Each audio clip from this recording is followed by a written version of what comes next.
nagsimula yung pananakit ninyo ay isang buwan na nakakaraan, pero nakakalakad at nakagawa pa kayo ng trabaho, ano?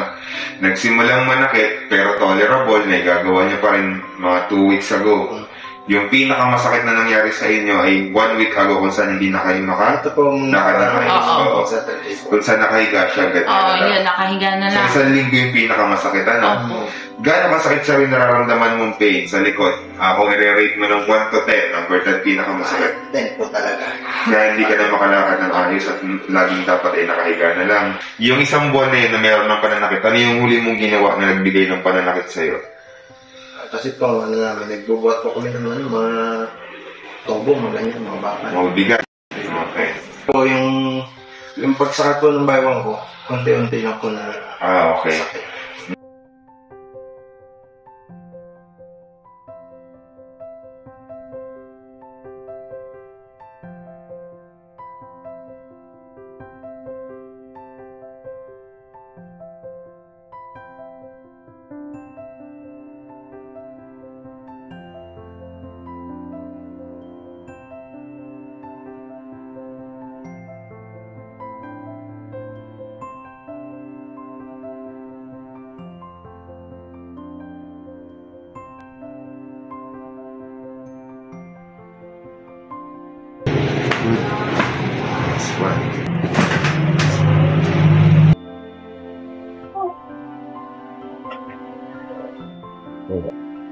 Kasi kung nakakaupo ka nga, malaking tulong.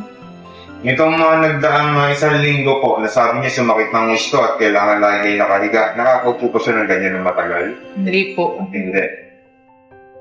So talaga ang ginagawa mo lang higalan. Higa. Dapa. Dapa. Itong gandang pag-upo yung magawa. Hindi. Sabi niyo po kanina pag tinatry niyo yung number 10 na masakit. Ngayon po pag nilalakad niyo, gano'n kasakit yan? Ano po, 7 na lang. 7. Pero may pain pa rin. Ano po? Ito na po, dito.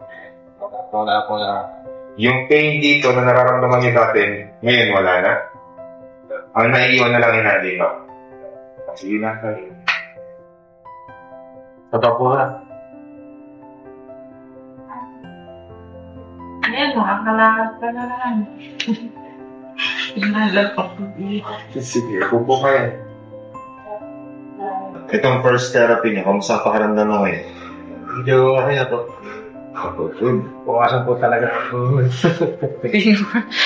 Hindi ko siya akong buhay. 1 week na eh. Sa tingkong din pinaupo, ano? Nahiga lang. Nakadapa.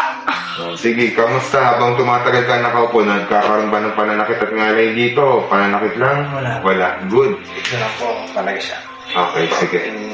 Pero yung pananakit sa likod, wala habang nakaupo? Tolerable?